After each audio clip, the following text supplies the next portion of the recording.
In the courtroom, I stood up and walked away, leaving my ex-husband and his family frozen in silence behind me. I had taken my life back. Have you ever been treated like nothing more than free labor by your own family? And one day you decided I deserve better than this. This is the story of how I went from being overlooked to standing free. Welcome back to her Fireside Stories.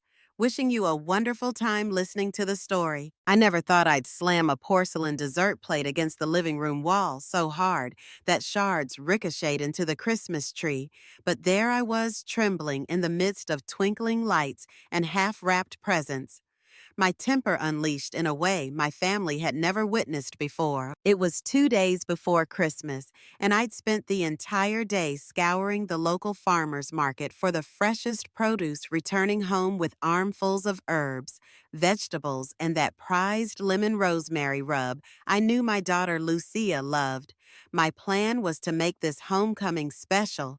She'd just finished her first year at a demanding new job, and I wanted her to walk in, inhale the heavenly aroma of thyme and garlic, and feel like she'd stepped into a warm embrace. The house smelled divine, a mix of roast chicken, rosemary potatoes, and the sugary sweetness of freshly baked cookies. I smoothed out the tablecloth, lit a couple of cinnamon-scented candles, and plopped onto the couch, feeling more like a giddy teenager than a 50-something mother with short, stylish silver hair. I glanced at my reflection in the mirror across the room, noticing how the last few years had etched fine lines around my eyes. But tonight, those lines were softened by anticipation. When the front door finally opened, I practically launched myself up, expecting Lucia, my curly copper-haired daughter, to greet me with a big grin, maybe even a tear of joy. Instead, she breezed right past me and into her father Russell's arms. "Dad, guess what I scored a year-end bonus of $5,000, she announced gleefully, her voice echoing off the festive walls. The rest of the family, Russell's parents Crispin and Yvonne and his younger brother Milo, with his wife Dahlia, rushed forward to congratulate her, their voices blending in a clamor of excitement. I stood there momentarily invisible, my outstretched arms hovered, waiting to fold around my daughter in a hug that never came, feeling a sting of heartbreak. I tried again. "Lucia, sweetie, you must be starving." I made lemon rosemary chicken and she cut me off. "Mom, can we not with the small talk?" she said, a tightness in her tone that made me shrink back. My cheeks burned as I stood to the side watching Lucia gush over the luxurious gifts she'd bought for everyone with her bonus. Crispin patted her back. Yvonne beamed with pride. Milo and Dahlia exchanged impressed nods. Meanwhile, I stood rooted by the living room archway, my gaze flicking to the platter of cookies slowly cooling on the coffee table. I'd painstakingly decorated them with icing snowflakes. Now they felt as relevant as last week's newspaper. Lucia passed out envelopes one by one, naming each recipient with a flourish. For Dad, a prepaid visa. For Grandpa Crispin, a spa voucher. For Grandma Yvonne, the same Milo Dahlia. Here you go, gourmet food cards. I waited, my heart fluttering at the possibility that maybe she'd saved mine for last. Perhaps there was a special gift, a mother-daughter spa day, or a heartfelt thank you note for all the times I'd quietly supported her. But the final envelope went straight into Lulu's sweater pocket, our tiny cream-colored poodle with the curly tail Lucia cooed. "This is for you, Lulu, for being the best dog this year." I stared, my hand hovering in mid-air, where I'd expected an envelope of my own. No one said a word. The silence was thick enough to cut with a knife. Finally, Dahlia, who had short blonde hair that curled just at her chin, broke the tension. "Lucia, dear, I think you might have forgotten your mom." Lucia shrugged. "Oh, well, Mom's at home all day. She hasn't really helped me with anything important, you know. I mean, she cooks and cleans, but that's her choice. Why would I get her a gift for that?" Her dismissive tone slapped me harder than any physical blow could have. In that moment, something inside me cracked. I could almost feel the fissure spreading through my chest. My entire life for the past 20 years had revolved around this girl, feeding, nurturing, worrying, celebrating. And here she stood awarding the family dog, but discounting me as though all my sacrifices meant absolutely nothing. It felt like I'd become wallpaper, part of the house's background there, but not truly seen. Then came the announcement I booked flights for everyone to celebrate the New Year in Hawaii. Lucia declared, her copper curls bouncing as she revealed the surprise. Everybody erupted in cheers, hugging and chattering about beaches and luau's. My spirits lifted momentarily. Maybe this was her real gift to me. Maybe she just didn't have a chance to hand me my ticket yet. I rummaged through the envelopes stacked on the coffee table, but none had my name. Confused, I looked at her. She raised an eyebrow and spoke as if I were a toddler. Mom, you're not coming. Someone needs to watch Lulu. She'd be miserable alone, and you've got plenty of free time. That's when I lost it. 20 years of being overlooked, trivialized, and belittled exploded into a single act. With my trembling hands, I grabbed the plate of iced cookies and sent them crashing to the floor. Shards of porcelain spun across the carpet, flecks of icing flying everywhere.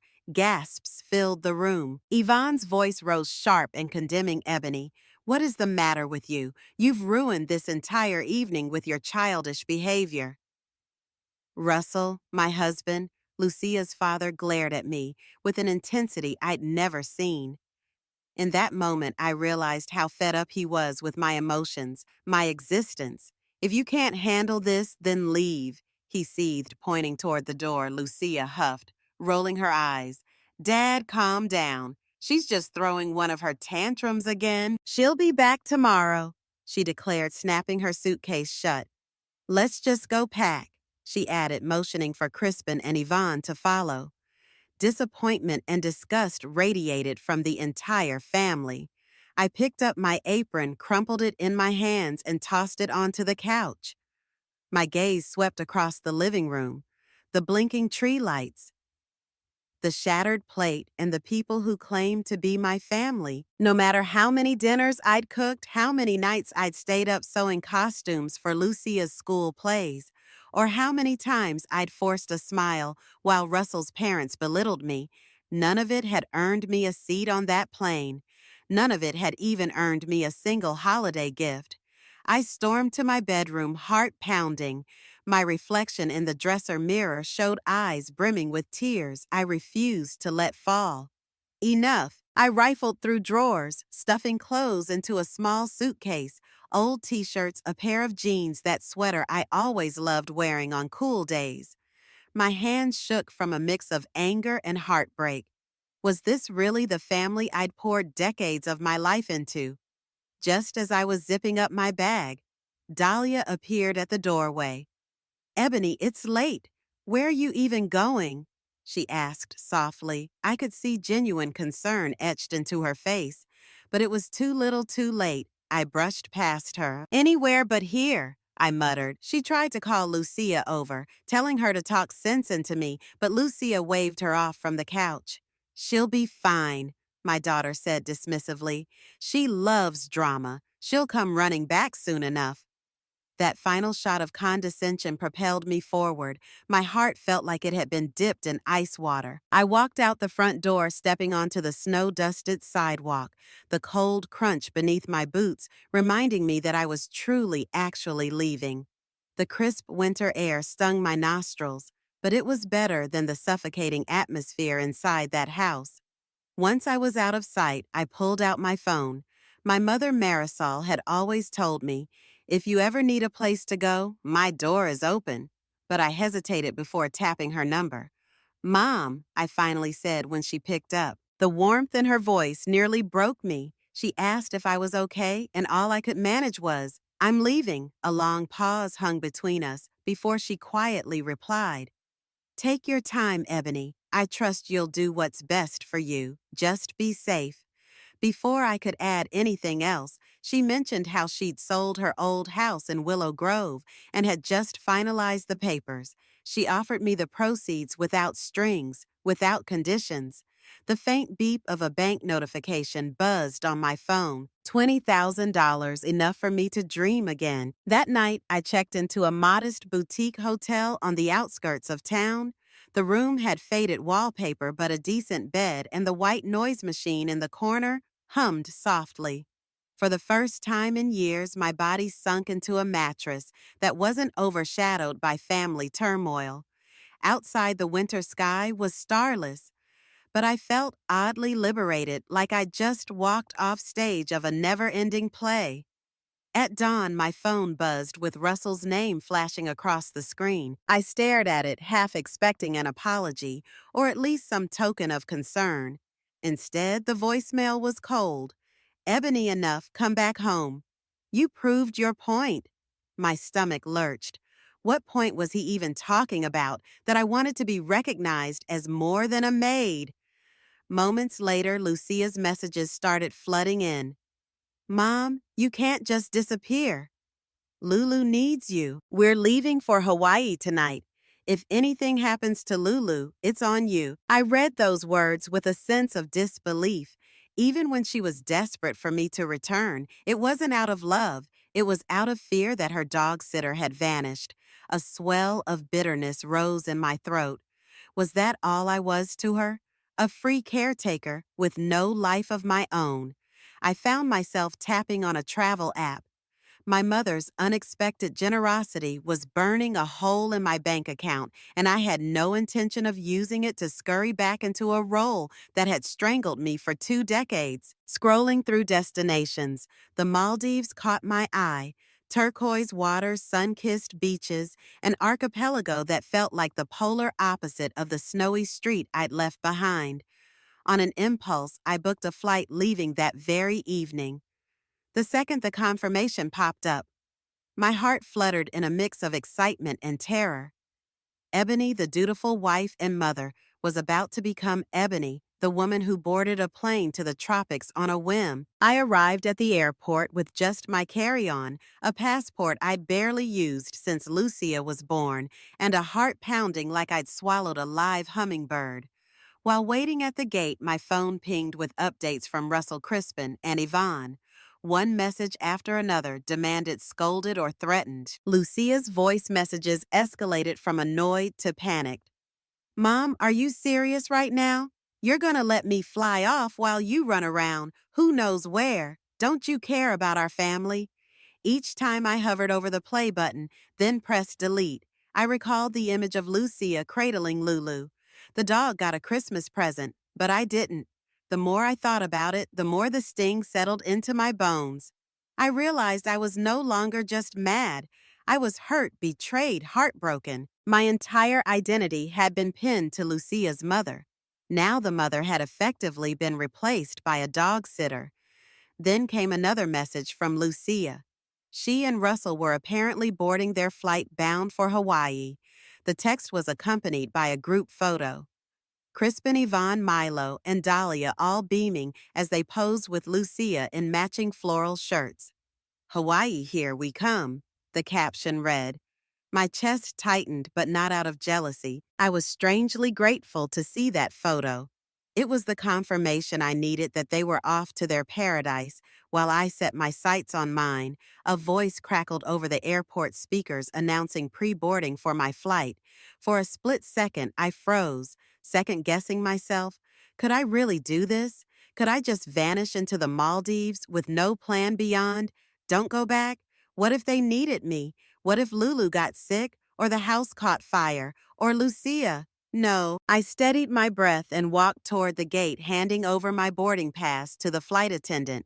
Because if I'd learned anything these past 20 years, it was that they always needed me for something, and the something was never about my happiness. I was done sacrificing my life for a family that barely saw me.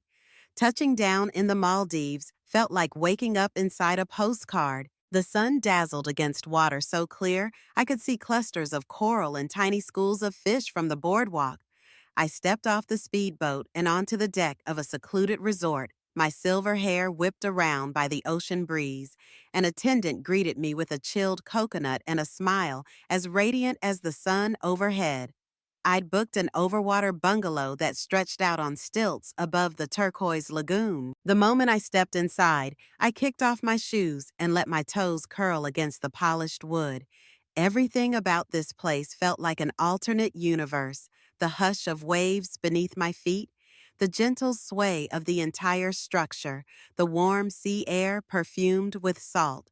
As I glanced around at the open concept space, glass panels in the floor, revealing the sea life below, a sense of awe washed over me. I wasn't used to such luxury, nor had I ever allowed myself to indulge so spontaneously. I dropped my suitcase and wandered outside onto the deck, leaning over the railing. There were no urgent calls to set the table, no dog barking to be fed, no Lucia demanding a ride to some event. I was just Ebony. For the first time in decades, that alone felt monumental.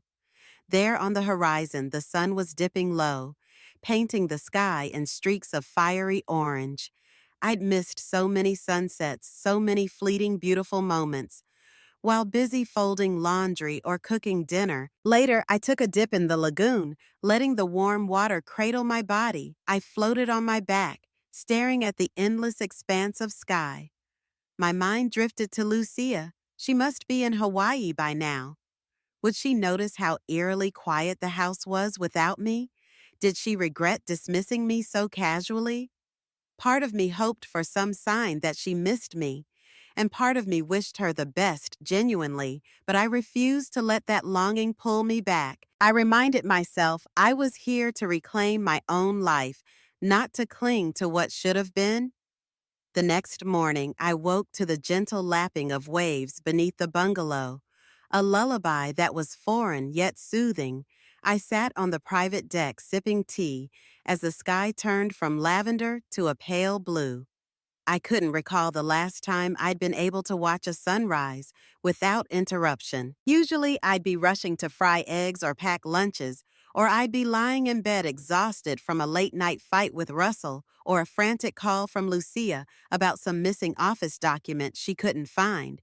My phone tucked away in the bungalow's bedside table, pinged with new messages. I tentatively reached for it, heart thudding, a barrage of missed calls and texts. From Russell and Lucia, some were from Crispin and Yvonne demanding to know where I was. My breath caught when I spotted a voice memo from Lucia. Steeling myself, I hit play. Mom, you have to stop this nonsense. Do you know how much stress you're putting on the family? Dad's furious grandma and grandpa are upset. And Lulu, she's been pouting since you disappeared. You're being immature. We need you back. I laughed bitterly at how she ended with, "We need you." Not, "We miss you." The difference stung. I tapped delete, removing her recorded scolding from my phone. Then another beep.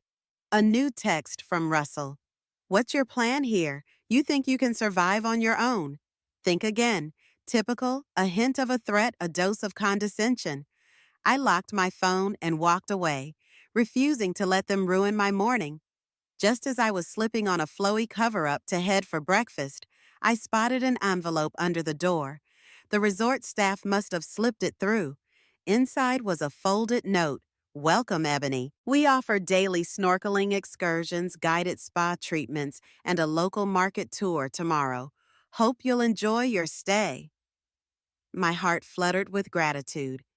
It was a small, almost trivial gesture, but it made me feel seen and valued, something that had been sorely missing in my life. Back in Hawaii, Russell and Lucia were settling into their own island experience, but the atmosphere was less festive than they'd imagined. They'd posted pictures Lucia in a flower print sundress, Crispin and Yvonne with lees around their necks, Milo and Dahlia sipping coconut drinks by the pool, but the comments on social media had started to shift. People asked, "Where's your mom, Lucia? Didn't she come with you or Russell? Why isn't Ebony in any of these photos?" At first, Lucia typed breezy replies. Mom just needed some alone time. Russell posted a vague update about family matters, but as messages piled up, they both realized they couldn't maintain the facade for long. The plan had been to ignore my meltdown. assume I'd crawl back eventually and continue their tropical celebration uninterrupted. Now they were fielding questions from curious friends and relatives, forced to explain my absence. The more they tried to brush it off, the more suspicious people became. On the second day of their vacation, Crispin cornered Russell in the hotel lobby, his voice low enough that bystanders couldn't overhear. "What's your next step, son? Ebony's not picking up. Do you even know where she is?" Russell's salt and pepper hair seemed to stand on end as he snapped back. "I have no idea. Maybe she's hiding at her mother's place." Crispin shook his head and mumbled, "This is too messy. We should have handled her more." Carefully, Lucia's frustration mounted as well. Her beach selfies were getting fewer likes, replaced by comments about family drama. She tried calling me again, leaving a message that swung between anger and desperation. "Mom, pick up. It's me. We have to settle this." "Okay, you can't just ghost your own family. Think about Lulu. I know you love that dog." "Seriously, call me." The camera angles changed, but her underlying panic was the same. She never once asked if I was safe or happy, just that I handle their inconvenience and fix the situation. But as they watched their messages go unanswered, another unsettling possibility arose. Maybe I wouldn't come back. Not this time. Meanwhile, I lounged in a hammock strung between two palm trees at the far edge of the resort's private beach. The sapphire ocean glistened under the midday sun, and the air tasted faintly of salt and coconut oil. I let myself just exist, letting memories drift through my mind like passing clouds. I remembered how years ago, when Lucia was just a wide-eyed little girl, she'd wrap her arms around my neck and proclaim, "You're the best mommy ever." She had curly hair then too, though shorter, often tied in tiny pigtails. Where did that sweet child go? My heart clenched at the thought that maybe I'd been so eager to please to be the perfect mom that I'd let her grow into someone who saw me as a doormat. Then I thought about Russell, whom I'd married in a flurry of optimism, convinced that he was the stable, caring partner I needed. Over the years, his affections became overshadowed by criticisms, small ones at first, like how I folded laundry or prepared dinner. Gradually, those criticisms ballooned into outright contempt. My opinions were inconsequential. My role was to keep the household running smoothly, and I did for 2 decades, losing my sense of self along the way. A part of me once believed Lucia would see my sacrifices and turn into a loving, grateful adult who stood by me. Instead, she mirrored her father's dismissiveness. Each time I attempted to reclaim a shred of individuality, take a class volunteer outside the home, Russell would guilt trip me, reminding me of my duties. Lucia would mock my attempts, asking snarky questions like, "Mom, you really think you can keep up in a computer class at your age?" The barbs were subtle but deep. Now, swaying gently in the ocean breeze, I realized something: I wasn't entirely blameless. I'd conditioned them to treat me as an afterthought by never insisting on my worth. My silence had spoken volumes, but this silence here in the Maldives was different. It was a deliberate, liberating quiet, a vow to no longer be complicit in my own erasure. A week slipped by. I snorkeled among rainbow-colored fish, indulged in fruity cocktails with tiny umbrellas, and treated myself to a volcanic stone massage at the resort spa. Each day felt like a slow unraveling of the knots in my mind and body. Every morning, I'd open my laptop and check my email. Russell's name often appeared with subject lines like "Urgent Contact Me" or "Divorce Talk." His messages ranged from threats of legal action to desperate pleas for me to return. Lucia's messages were a roller coaster of guilt-tripping anger and sudden sweetness. "We need you. This is your fault. I miss you, Mom." I responded to neither.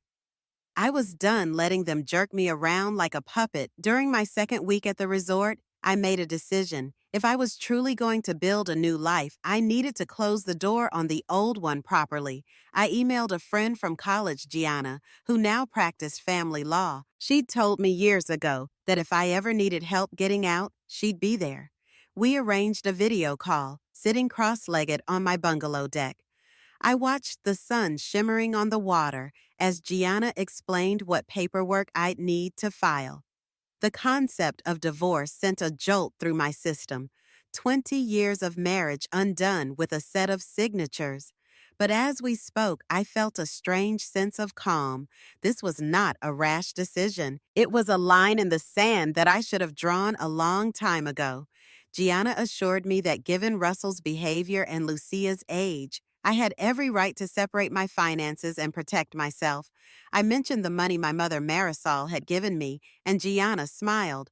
That's your separate property, Ebony. He can't lay a finger on it, not if we document everything correctly. When our call ended, the first draft of the divorce papers sat in my inbox. I stared at them, hands trembling, not from fear, but from the sheer magnitude of it all. 20 years, so many illusions, so many false hopes reduced to a digital document. I took a deep breath, saved the file, and let the ocean breeze carry away any lingering doubts. While I gathered the nerve to finalize my decision, the resort staff became a sort of makeshift family to me. Javid, the bartender, taught me how to mix a proper mojito. Priya, the excursion coordinator, insisted I try paddleboarding at least once, and Mira, the housekeeping supervisor, dropped by to chat about her own family dramas over tea. In a way, these relative strangers offered more genuine warmth than I'd felt in my own home for years. One late afternoon, as the sun hung low, I walked along the beach, letting the surf lap at my ankles. My phone buzzed, and I glanced down to see a brief text from Lucia. Mom, I'm sorry. We're back from Hawaii early. Please call me. For the first time in days, I felt a pang in my chest. She'd cut her vacation short. Why, I typed a single sentence in reply. I need space. Lucia. The rest of the night, I kept my phone on silent. Instead of waiting for her response, I headed to a local Maldivian cultural show in the resort's pavilion. Drummers pounded out tribal rhythms. Dancers whirled in vibrant attire, and I stood there enthralled, feeling more alive than I had in decades. For a moment, I pictured Lucia next to me, a child again, bright-eyed and curious about this beautiful culture. But that vision flickered out as quickly as it arrived. That Lucia was gone. Back in my bungalow, I found another series of texts from Lucia, each more frantic. Mom, I really need to talk to you. I lost my job. Lulu's not eating well. We want you home. I swear I'll be different. The emotional whiplash in her messages was dizzying, yet not once did she say anything like, I love you and I'm worried about you. Are you safe? It was all about her situation, her needs. That was Lucia's pattern, only reaching for me when she needed something. I exhaled, staring at the gentle waves glimmering under the moonlight.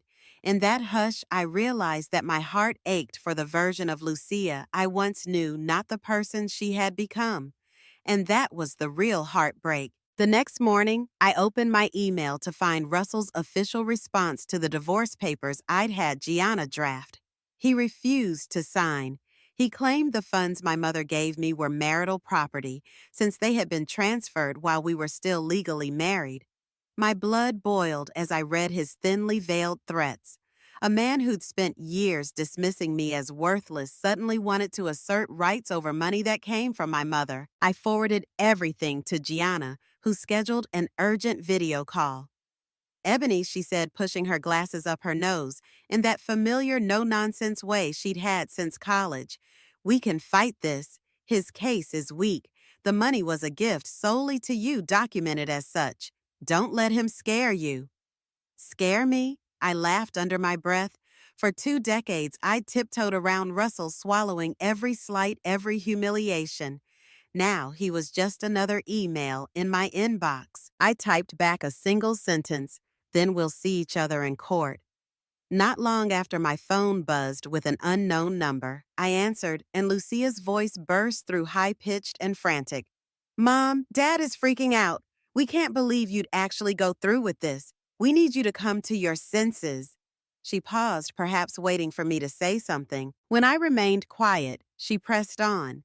Do you really want to throw everything away? Over what, a missed plane ticket? That single question proved how little she understood. It was never just about a plane ticket. It was about a life spent overshadowed, undervalued, about the countless times my feelings were swept under the rug, about her last words to me. Why would I get you a gift? I calmly replied. It's not about the ticket, Lucia. It's about respect, something I haven't had from either of you in years. She attempted a feeble apology, her voice quivering as she spoke of losing her job, about how Lulu missed me, how Grandpa Crispin and Grandma Yvonne were cold to her now that she wasn't bringing in money. Each word reeked of desperation, and yet nowhere in that litany did she express real remorse for how she'd treated me. A few days later, I finally powered off my phone altogether. I'd had enough. I asked the resort receptionist to hold any letters or deliveries, informing them I was on an extended stay. The staff was more than accommodating. Perhaps they'd seen this scenario before, a middle-aged woman fleeing her old life. In between indulgent spa visits and leisurely swims, I completed every bit of paperwork Gianna sent, scanning and emailing forms to ensure the divorce proceedings kept rolling. One late afternoon, after a rejuvenating facial treatment, I rested on a lounge chair overlooking the lagoon. A gentle breeze rustled the palm fronds as I sipped a cool citrus drink. That was when a sweet memory bubbled up. Lucia, at age 5, shyly approaching me in our backyard with a dandelion in her tiny fist. For you, Mom, she'd said, eyes shining with pure adoration. A pang of sadness cut through my serenity. She had been my sunshine once upon a time, but then that same child grew into a teenager who never said thank you, who scorned my efforts as worthless, who told me I was just a housewife, as if that made me a second-class citizen in my own home. I sighed, realizing how carefully I'd nurtured illusions of unconditional love, ignoring the slow, steady corrosion of our bond. If she truly appreciated me, she wouldn't have let me walk out the door without even a flicker of concern. Was I giving up on her, or was I finally giving up on being her doormat? The question swam in my mind as the sun dipped lower, casting golden ripples across the water.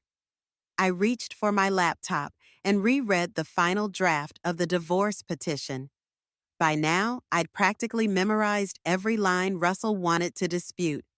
Spousal support tried to claim I owed him half of all joint assets. I noticed how, despite having a fairly substantial income, he was painting himself as a victim. He conveniently ignored that for 2 decades I'd handled every domestic chore, enabling him to pursue his career. Unobstructed, I pressed send, finalizing my part of the paperwork. A sense of relief washed over me, as warm and comforting as the Maldivian sun itself. Marisol. My mother sent me an email shortly after, just a short note. How are you feeling, sweetheart? Whatever happens, remember, I'm proud of you. Tears sprang to my eyes and I hurriedly wiped them away. That was the only unconditional love I'd known since my father passed years ago. Suddenly, I felt a flicker of guilt for shutting off my phone, for not checking in with her. But I needed this space. I typed a quick reply, promising to call her soon, letting her know I was safe and not to worry. That same evening, I explored the resort's library lounge. It was a small room with floor-to-ceiling shelves, packed with books left behind by previous guests. An older woman with kind eyes and a halo of silver curls approached me. Hello, I'm Serafina, she said, introducing herself as a seasonal guest who returned every year for a month of tranquility. We struck up a conversation that meandered from travel to life experiences. It felt strangely liberating to talk to someone who knew nothing of my messy family drama. We were just 2 women discussing favorite authors and hidden beaches. Somehow our conversation circled to the topic of regrets. I admitted I'd spent much of my adult life sacrificing my own aspirations for my family. Serafina sighed knowingly. I sacrificed many years for a husband who barely knew my favorite color. You know what I realized in the end? It's never too late to stop being who we're not and start being who we are. Her words settled in my heart. That night, I returned to my bungalow and typed out a list of what I wanted now that I was free. Simple things, volunteering at a local shelter, cultivating a new skill, maybe hosting community dinners in my own space. The dreams I once shelved because there wasn't time or because Russell called them silly. As my list expanded, I realized how starved I'd been for self-expression. This trip wasn't just about running away. It was about reacquainting myself with Ebony, the woman behind the roles of mother and wife. Back stateside, Russell found himself wrestling with unexpected setbacks. He'd lost a major client at work, some rumor about personal credit issues. Without me there to manage the house and keep things in order, he fumbled. Bills went unpaid, groceries ran out. The scowls from Crispin and Yvonne grew more frequent. Lucia, meanwhile, was floundering from her job loss, and she wasn't equipped to navigate grown-up responsibilities on her own. I learned all this through side channels, an old neighbor Tamsin who emailed me updates. Russell's been pacing the driveway. Ebony, he looks like a man who doesn't know what day it is. Lucia's locked herself in her old room at your place, crying loud enough for the block to hear. Strangely, I didn't feel satisfaction in their misery. I felt a sort of detached pity. A family that had once functioned solely on my unpaid labor was now crumbling without it. Meanwhile, Crispin and Yvonne began rallying behind Russell to salvage the finances. They demanded to see my mother's gift records, as if they were entitled to rummage through my bank statements. Lucia tried to mediate, but only to secure her own future. At one point, Lucia texted me from a new number. "Mom can't. We just talked this out. If you come home, everything can go back to normal." The message made me recoil. Did she really believe I wanted that normal again? To them, my entire escape was some trivial rebellion, a tantrum I'd outgrow. They refused to see that I'd outgrown them. Each day I spent in the Maldives clarified that my departure wasn't impulsive. It was long overdue. The Ebony who once tiptoed around their moods, who made excuses for their callousness, no longer existed. Through Gianna, I heard that Russell's lawyer was scrambling to block the divorce settlement, claiming I'd abandoned the family. Gianna simply laughed when I brought it up. Abandonment. He does realize you're not legally required to stay in the same house if you're being mistreated, right? She said, and that was precisely the point I was free to go. That single realization pulsed like a second heartbeat, reminding me I was finally in control of my own life. One morning I woke at sunrise, joined a local fisherman on his small boat, and glided across the glassy sea. The sky seemed painted with pink and orange as we set out fishing for snapper and parrotfish. As the salt spray tickled my face, I realized I'd found a piece of me I didn't know was missing, a spirit of adventure. Growing up, I was the girl who'd climb trees and sneak out to look at the moon. Marriage and motherhood had tamed that spirit, or more accurately, I'd given it up. After the fishing excursion, I sat on the boat's edge, watching my reflection on the water's surface. Each ripple distorted my image, reminding me how drastically my life had shifted. A year ago, I'd never have dreamed of leaving home for a sun-soaked island halfway across the world. Yet here I was forging a new path. This sense of self, this sense of possibility, it felt like a gentle hum beneath my skin, something I never wanted to lose again. Back on land, I found a message from Gianna waiting in my email. "Russell's threatening to drag out the proceedings. Don't worry, I'm on it. Just keep enjoying your time. Courts will see the truth." I closed my laptop with a wry smile. Did Russell really think he could use the legal system to browbeat me into returning? He'd used intimidation as a marital strategy for years, failing to realize that once freed, a bird doesn't willingly fly back into the cage. I recalled a younger Ebony, perhaps in my 20s, brimming with ambition, wanting to open a little bakery or a craft shop, something creative and meaningful. That version of me vanished under the avalanche of domestic duties, the overshadowing presence of a husband who believed my place was in the background. Maybe it took 20 years of neglect to wake me up, and if Lucia thought I was simply staging a drama, well, then she didn't know me at all. This wasn't drama, it was rebirth. Around my third week in the Maldives, I joined a small group of other solo travelers on a day trip to a nearby island village. We explored a bustling local market with woven baskets, fresh spices, and colorful fabrics.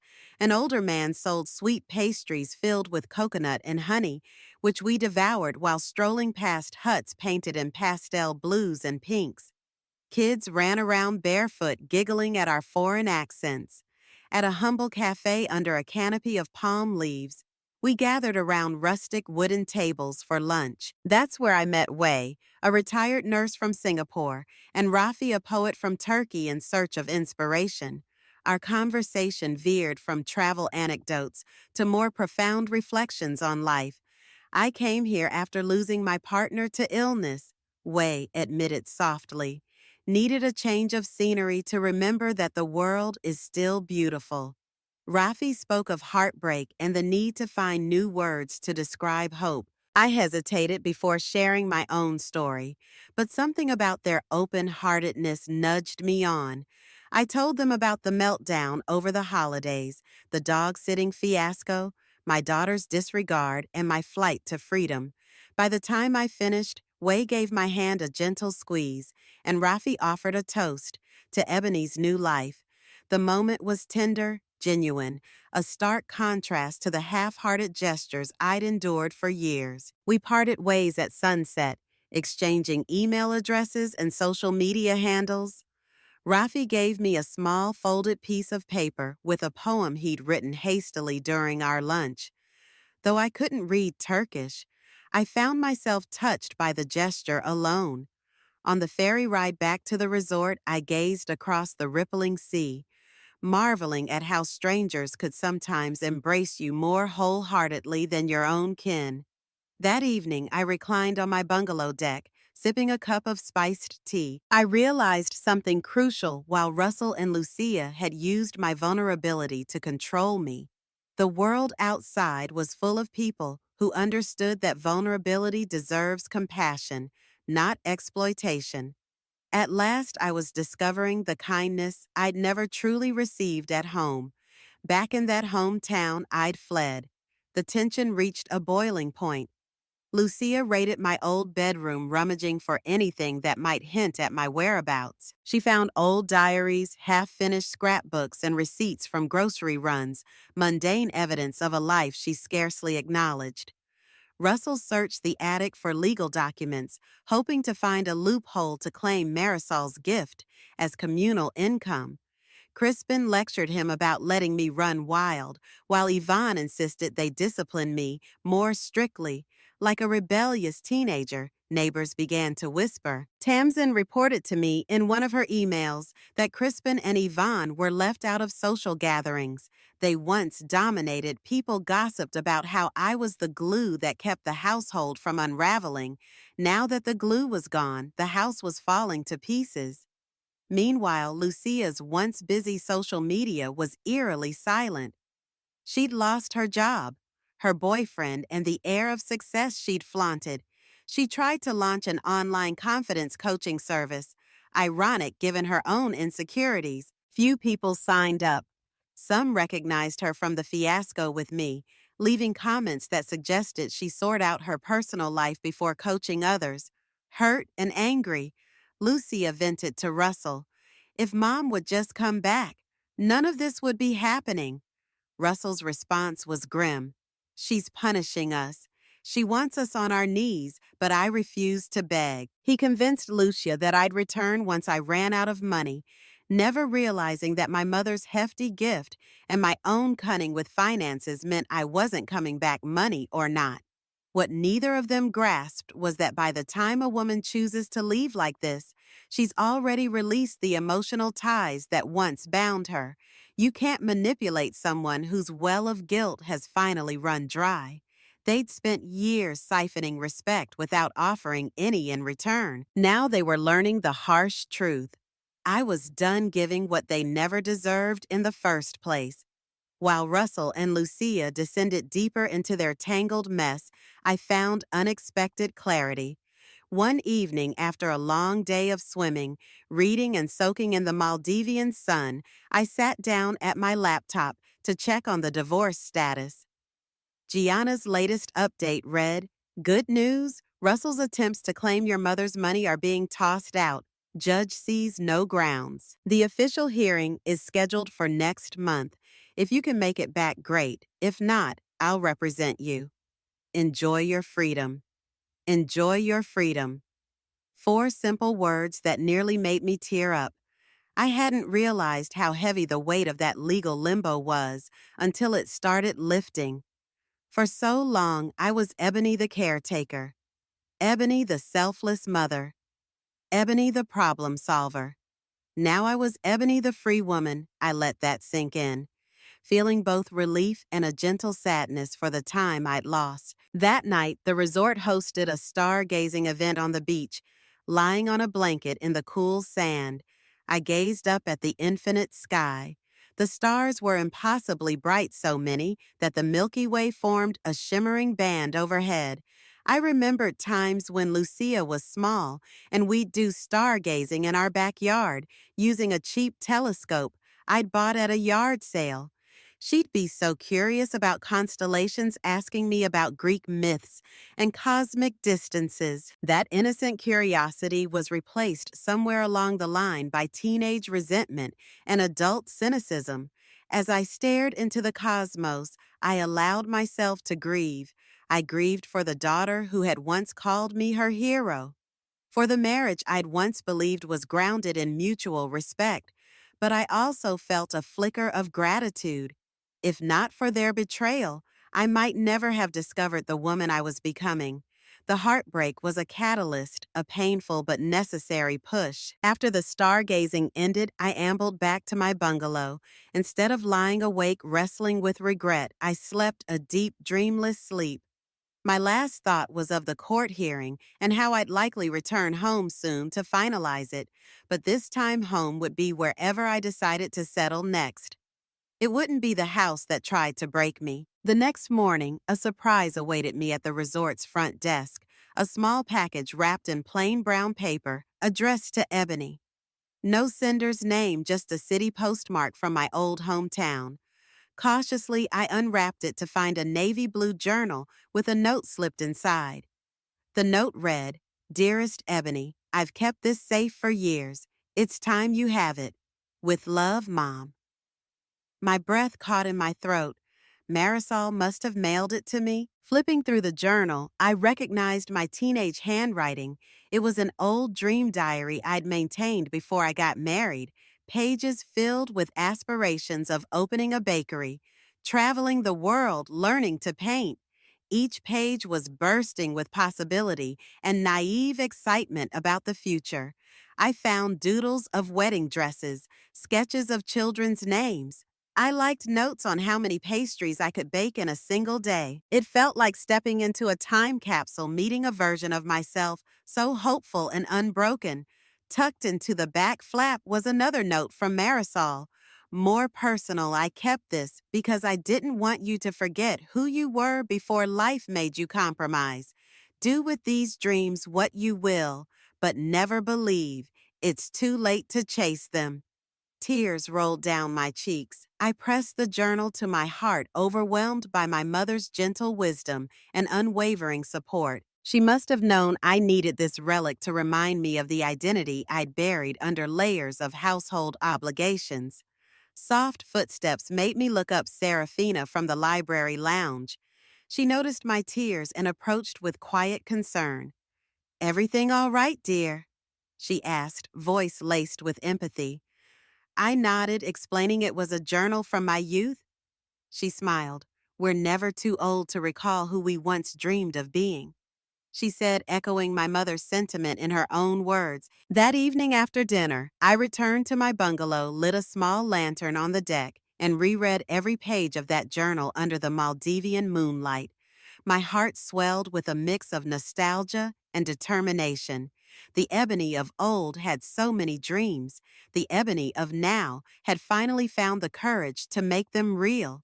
Time in the Maldives was running out, and though I'd grown comfortable in that sun-drenched haven, I knew I had to face the next chapter. Court dates were looming, and I had no intention of letting Russell's intimidation tactics go unchallenged. On my final morning at the resort, I packed my suitcase with far less haste than I'd packed it when fleeing my old life. It wasn't fear propelling me now, it was resolve. Serafina and a few of the staff members gathered to bid me farewell. There were warm hugs, promises to keep in touch, and an invitation from Javid to come back any time for that perfect mojito. I walked down the boardwalk, the sound of waves lapping beneath my feet, feeling a deep gratitude for these strangers turned friends who had embraced me in a moment of profound need. Before stepping onto the speedboat, I glanced back at the overwater bungalows, the pale turquoise waters and the sky that seemed vast enough to hold every dream I'd ever had. This place had become a sanctuary of self-discovery. The long flight home gave me plenty of time to reflect. I scribbled notes in my newly reacquired journal plans for the future possible locations, to start a bakery or a small cafe. I even toyed with the idea of offering cooking classes for women who, like me, had once been overshadowed. The possibilities felt limitless, and for the first time in a long while, I felt a spark of excitement instead of dread. Landing back in the chilly air of home was jarring. Even the gray sky seemed to greet me with caution. I hailed a taxi and arrived at my mother's modest apartment, where Marisol greeted me with tears in her eyes. She hugged me so tightly I thought my ribs would crack, but I welcomed it. "Welcome back," she said softly, her weathered hands cradling my face. "I'm so proud you found your strength." I swallowed the lump in my throat. There was so much to do, legally, emotionally, practically. But I wasn't alone. I had my mother, my lawyer, and most importantly, myself on my side now. The first night back, I slept in Marisol's cozy guest room. She fussed over me, bringing extra blankets, making hot chocolate, and filling the air with comforting scents of ginger and honey. As we settled at her small kitchen table, I laid out every detail of the Maldives trip, from the moment I booked the flight on a whim to the heart-to-heart conversations I'd had with Serafina Way and Rafi. My mother listened intently, occasionally nodding her eyes, flickering with relief. "Ebony, I was worried sick, but I knew better than to stop you," Marisol finally confessed, stirring her hot chocolate. "I've seen you shrivel under that family's demands for too long. I always hoped you'd find your way out."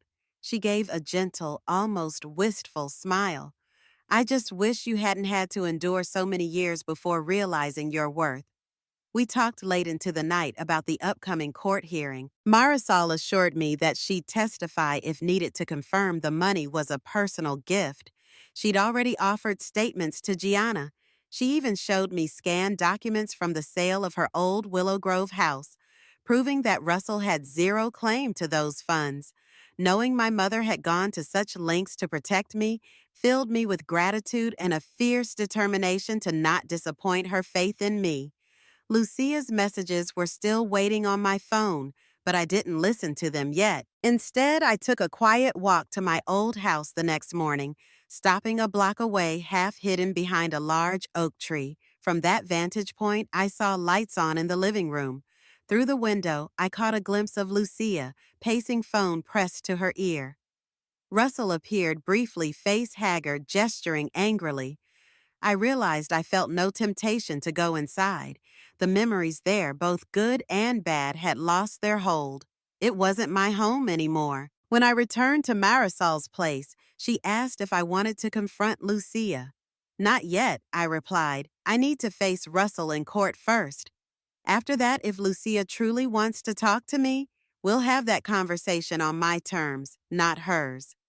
Finally, the day of the hearing arrived, a brisk morning with a hint of spring in the air. Dressed in a tailored navy suit that Marisol helped me pick out, I entered the courthouse with Gianna by my side. My short silver hair framed my face like a crown of hard-earned wisdom. Across the aisle, Russell sat flanked by his attorney. Crispin and Yvonne Lucia was nowhere to be seen.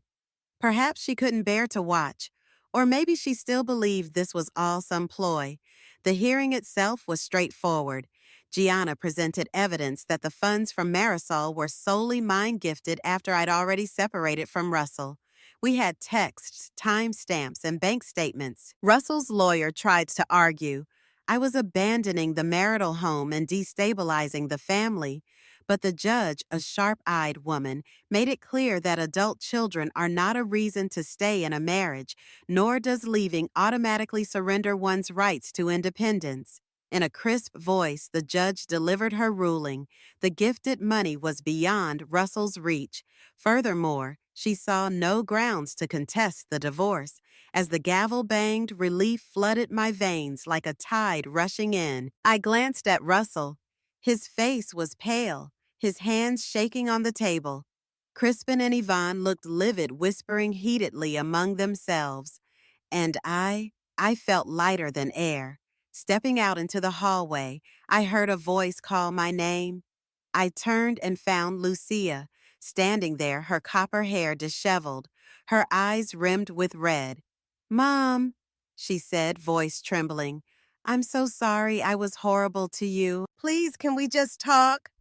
My heart twisted, recalling the little girl who once brought me dandelions. But then I remembered the countless times she belittled me, how she trivialized my dreams and my needs. I sighed, meeting her gaze. "Lucia, you made it clear what you thought of me for years. If you want a relationship, it has to be built on respect and actual love, not convenience." She blinked back, tears nodding, but no words formed on her lips. I gave her a small nod before turning away, stepping toward the exit, the sunshine glinting outside. As I stepped into the fresh air, Gianna clasped my hand. Free at last, she teased, a grin lighting up her face. I breathed in deeply and nodded, an irrepressible smile tugging at my lips. Free at last, indeed. Wow, what a journey. Ebony's bold flight to the Maldives wasn't just about escaping. It was about rediscovering her strength and reclaiming her dreams. Her transformation from overlooked housewife to a woman confidently facing her family in court is something truly inspiring. I hope this story resonated deeply with you, just as it did with me. Let me know your thoughts in the comments. Did Ebony make the right choice? How would you have handled it differently? And of course, tell me where you listened from. It's always amazing seeing our global community come together. Don't forget to hit subscribe if you enjoyed today's tale and ring the notification bell so you never miss another Fireside story. Until next time, keep your heart warm and your stories close.